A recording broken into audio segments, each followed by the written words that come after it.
Oleh karena itu, kesimpulannya hasil dari Isra Mi'raj itu ada 3. Ya.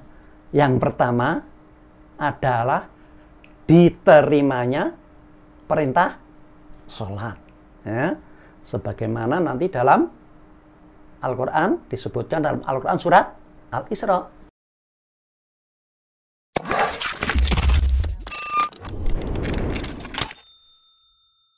Ayat 78. Nanti kita bahas, kita kasih ayatnya. Jadi yang pertama, hasil Isra Mi'raj itu adalah diterimanya perintah sholat. Yang kedua, hijrah. Kapan dan kemana hijrah yang dilakukan Nabi Muhammad. Ya.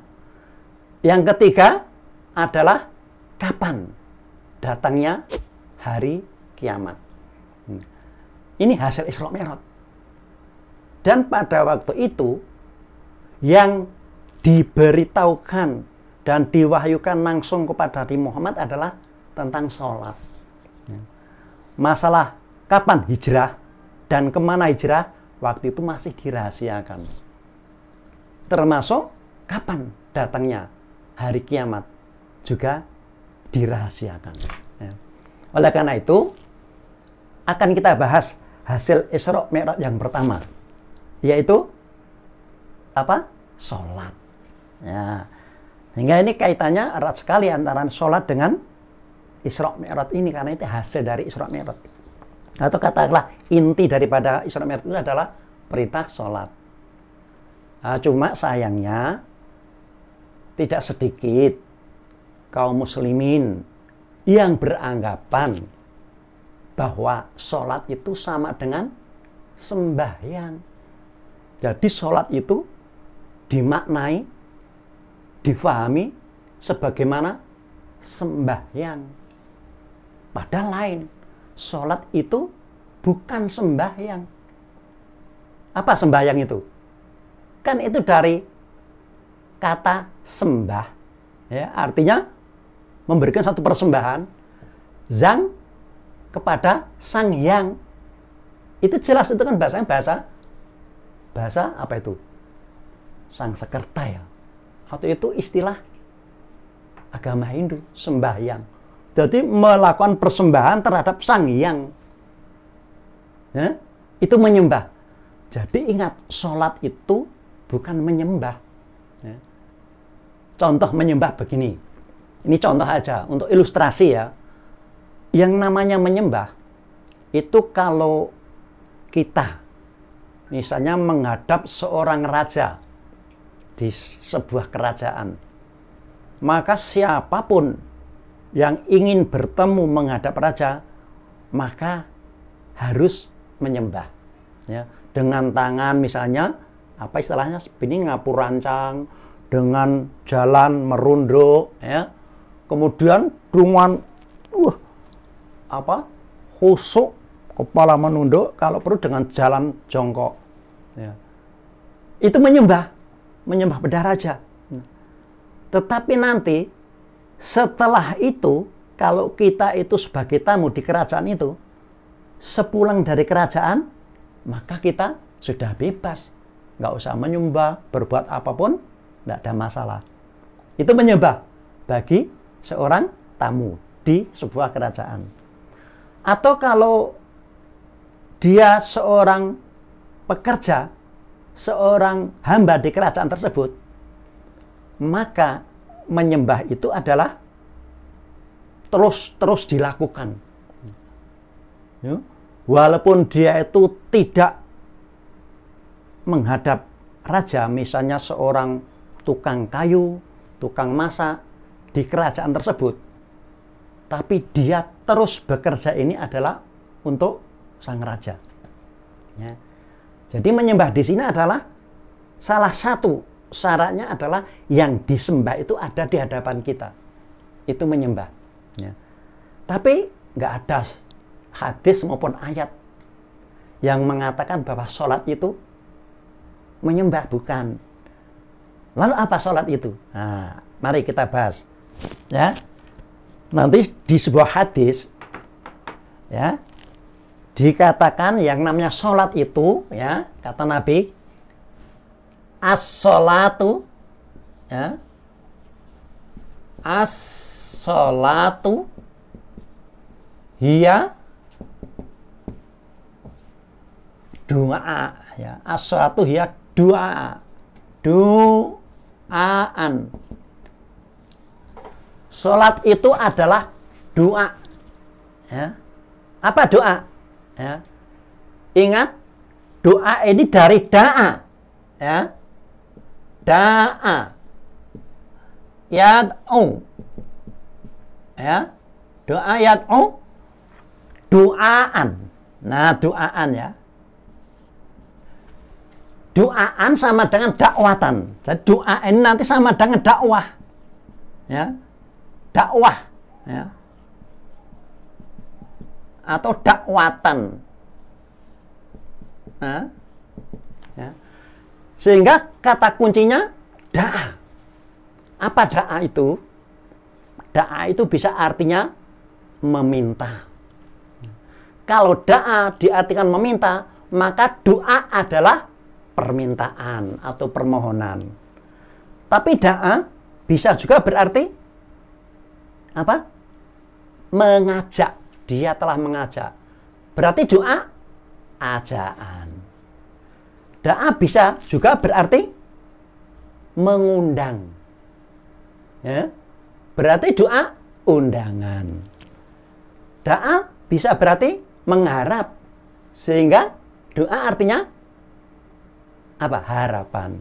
Jadi singkatnya, doa ini artinya macam-macam. Oke, satu misalnya permohonan, ya.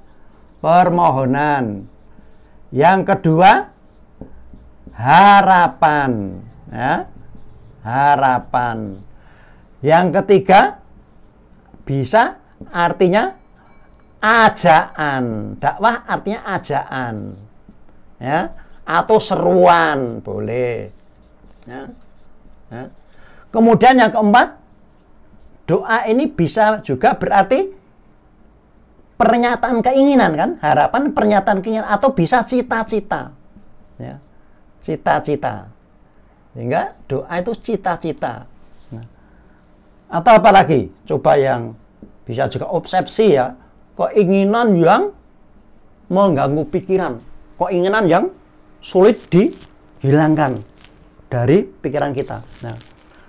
Nah, maka doa ini dalam bahasa Indonesia kan belum diterjemahkan.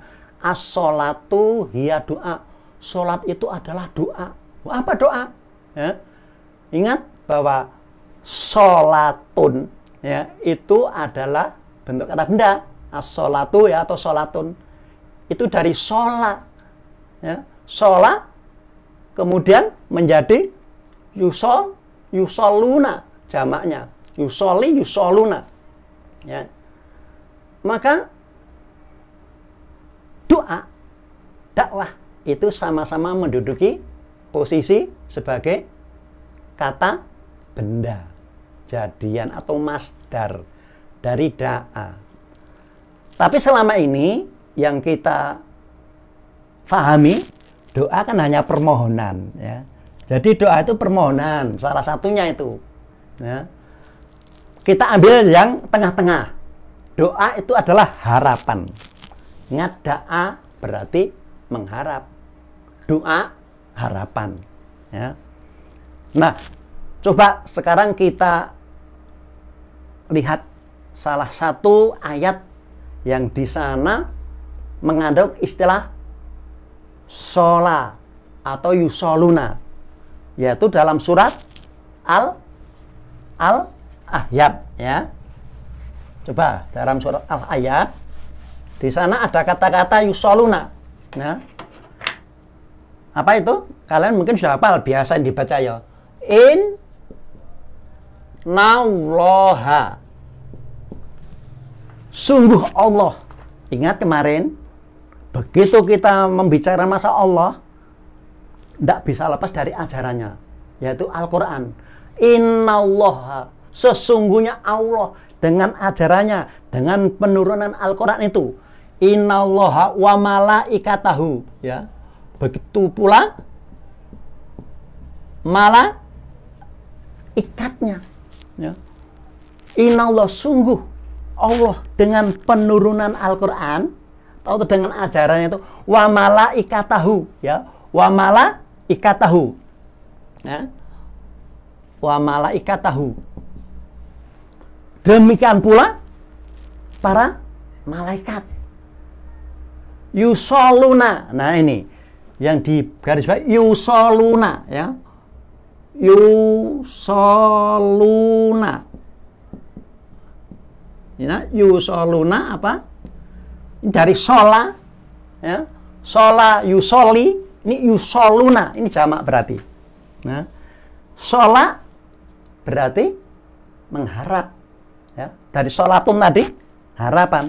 Yusoluna berarti memberi harapan, ya. Ingat, sholat jamaknya sholawatun. Sehingga innallaha wa malaikatahu yusoluna ngalan nabi, ya. Ngalan nabi, ya. Sungguh Allah dengan penurunan Al-Quran wa malaikatahu, demikian pula para malaikatnya, yusoluna apa? Mereka tuh memberikan satu harapan hidup ngala Nabi atas kehidupan Nabi.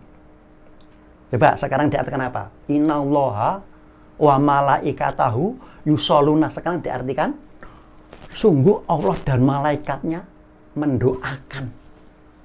Coba terjemah sekarang. Coba kalau Allah kok mendoakan, kepada siapa Allah berdoanya kan?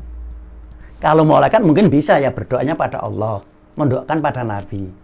Tapi kalau innallaha, masa Allah mendoakan, ya? Malaikat mendoakan. Nah, ini terjemahan yang tidak metodis, ya, yang tidak sistematis itu. Allah dan malaikatnya mendoakan, ya. Maka Allah dan malaikatnya memberikan harapan dengan Al-Quran itu. Allah dan malaikatnya adalah memberikan satu harapan hidup atas Nabi Muhammad, ya. Ya. Apa itu? Sehingga nanti konkretnya adalah Al-Quran itu adalah harapan hidup, ya. Maka Allah dengan Al-Quran itu berharap kepada Nabi Muhammad, memberi harapan hidup. Hai Muhammad, ini saya berikan harapan. Artinya apa? Allah dan malaikat itu mengharapkan juga pada Nabi agar mau dan mampu hidup sesuai dengan Al-Quran. Itu harapan Allah. Nah, ya. Maka innallaha wa malaikatahu yusholluna 'alan nabi. Ya ayyuhalladzina amanu, ya. Wahai yang telah menyatakan diri beriman, ya. Ya ayyuhalladzina amanu. Ya. Wahai kalian yang telah menyatakan diri beriman. Apa kemarin iman? Yang telah menyatakan diri mau berpandangan dan bersikap hidup dengan ajaran Allah. Ya. Ya ayyuhalladzina shollu. Ingat, ini fi'il amr, perintah. Shollu, berharap hiduplah kalian. Ya. Shollu alaihi, atas harapan Nabi yang demikian itu, ya. Shollu alaihi wasallimu, dan ingat salimu ini juga perintah dari kata-kata aslama yuslimu, tapi dari islaman, wasalimu, dan hidup berislamlah, wasalimu taslima, seislam-islamnya, ya. Ini surat Al-Ayat, ya. Al-Ayat itu Quran surat yang ke-33 suratnya ayat 56. Ya. Jadi yusoluna di sini adalah memberikan harapan hidup. Saya ulangi, innallaha wa malaikatahu yusoluna 'alan nabi. sesungguhnya atau sungguh Allah dengan penurunan Al-Quran, dengan ajarannya itu, wa malaikati, ya, wa malaikatahu, dan demikian pula para malaikatnya, dengan Al-Quran itu, yusoluna, mereka itu memberikan harapan, ya, ini fi'il mudhari, selalu akan, ya, memberikan harapan ngalan Nabi, atas kehidupan Nabi. Ya ayyuhalladzina amanu, wahai kalian yang telah menyatakan beriman, yang telah menyatakan berpandangan dan bersikap hidup dengan ajaran Allah, ya, solu ngalaihi, berharap hiduplah kalian juga atas harapan Nabi itu. Artinya apa? Hidup orang yang beriman itu juga diharapkan seperti Nabi punya harapan untuk hidup dengan ajaran Allah. Ya. Jadi sholat ini adalah doa, harapan, senandung harapan hidup. Ya. Konkretnya apa itu? Al-Quran. Ya.